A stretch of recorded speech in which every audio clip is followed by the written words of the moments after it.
En las áridas tierras de Matamoros, a pocos kilómetros de la frontera, se esconde una historia que desafía la razón y se adentra en las sombras de lo inexplicable. En 1989, una investigación policial rutinaria desenterró un escenario que helaría la sangre de la nación entera y abriría un debate que perdura hasta nuestros días. Lo que encontraron en el rancho Santa Elena no era un simple escondite, sino el epicentro de un culto oscuro. Un lugar donde la fe y el miedo se fusionaron de una manera aterradora. Bienvenidos a un viaje al corazón de uno de los casos más enigmáticos de la historia moderna. Esto no es solo una crónica de crímenes, es una inmersión en la psique humana, en la delgada línea que separa la devoción del delirio y la sugestión de lo sobrenatural. El grupo que operaba en aquel rancho se movía bajo un velo de secreto absoluto. Sus miembros, personas de distintas edades y orígenes, compartían una creencia fundamental. A través de una serie de rituales arcanos, podían obtener poderes que los harían invulnerables. Buscaban protección divina, una especie de escudo mágico que los haría inmunes a las balas y les otorgaría el éxito en sus turbias actividades. En el centro de este universo retorcido se encontraba su líder, una figura carismática y dominante, a quien llamaban el Padrino. Adolfo de Jesús Constanzo no era un líder común, era un hombre que aseguraba ser un canal directo con entidades de otro plano. Durante sus supuestos trances, su voz cambiaba, su cuerpo se contorsionaba y transmitía mensajes que, según él, provenían de fuerzas antiguas y poderosas. Estas demostraciones teatrales eran la piedra angular de su poder. Sus seguidores no lo veían como un simple hombre, sino como un profeta, un brujo elegido por los dioses para guiarlos hacia un destino de gloria. Su palabra era ley y su influencia absoluta. El control que ejercía sobre sus acólitos era total y se basaba en una sofisticada manipulación psicológica. Mezclaba promesas de poder y riqueza con un miedo profundo a las consecuencias de desobedecer. Quienes entraban en su círculo sentían que habían encontrado un propósito, una familia, pero lentamente sus voluntades individuales se erosionaban, dejaban atrás sus vidas, sus familias y sus propias identidades para someterse por completo a los designios del Padrino. Los testimonios de quienes estuvieron cerca del culto hablan de una atmósfera densa y opresiva, de una sensación constante de estar siendo observado por algo más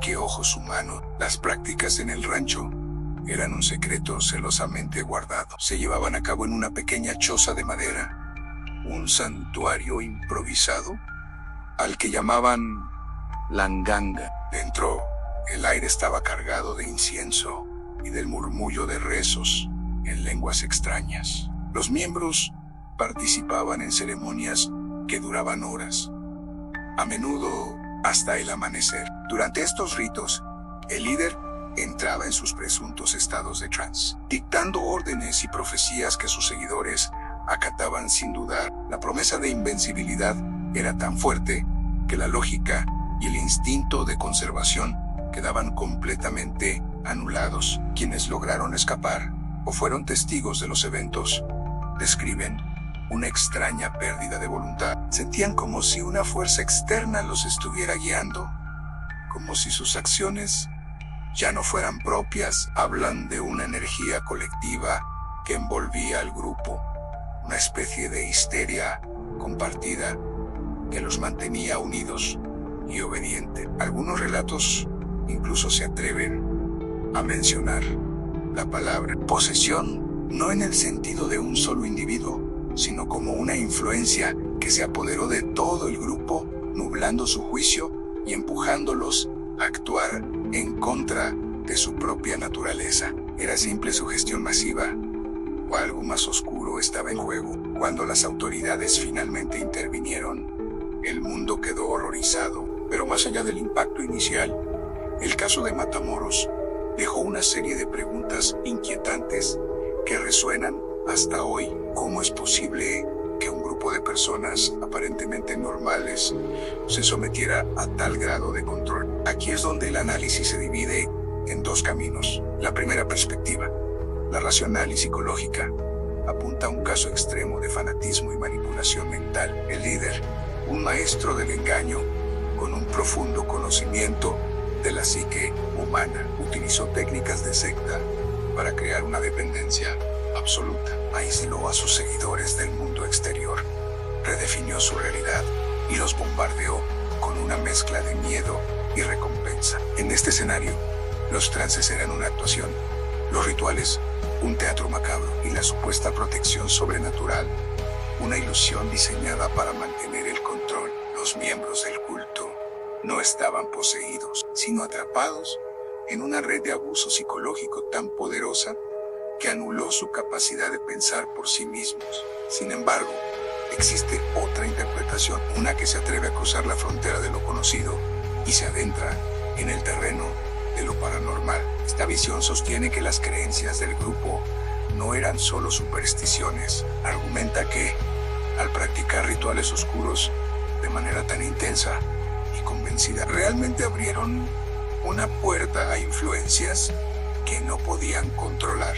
Según esta teoría, la ganga no era solo un altar, sino un verdadero punto de contacto con entidades no humanas. La pérdida de voluntad y los comportamientos erráticos no serían producto de la manipulación, sino síntomas de una genuina interferencia espiritual. Los seguidores no solo creían estar protegidos, sino que sentían una presencia real, una fuerza que los impulsaba y los dominaba. Esta perspectiva no busca justificar sus actos, sino explorar la posibilidad de que el mal que se desató en aquel rancho tuviera un origen que trasciende nuestra comprensión. Los testimonios sobre fenómenos inexplicables, la sensación de una atmósfera maligna que impregnaba el lugar y los extraños cambios de personalidad en los miembros alimentan esta teoría. Para quienes creen en lo paranormal, el caso de Matamoros es una advertencia sombría sobre los peligros de jugar con fuerzas que no entendemos. Fue Adolfo de Jesús Constanzo, un simple pero brillante manipulador, un charlatán que explotó la vulnerabilidad de otros para sus propios fines, o fue, como él mismo afirmaba, un verdadero intermediario con el mundo de los espíritus, un brujo que perdió el control de las fuerzas que invocó. La verdad probablemente se encuentre en una inquietante zona gris entre ambas explicaciones. Quizás la mente humana, cuando se la lleva al límite de la fe y el miedo, es capaz de crear su propia realidad, una tan poderosa que puede manifestarse de formas aterradoras. O quizás, solo quizás, hay realidades que existen más allá de nuestro velo de escepticismo, esperando a que alguien con la llave equivocada abra la puerta. Décadas después, el rancho Santa Elena yace en ruinas, pero el eco de lo que allí ocurrió sigue resonando en el desierto.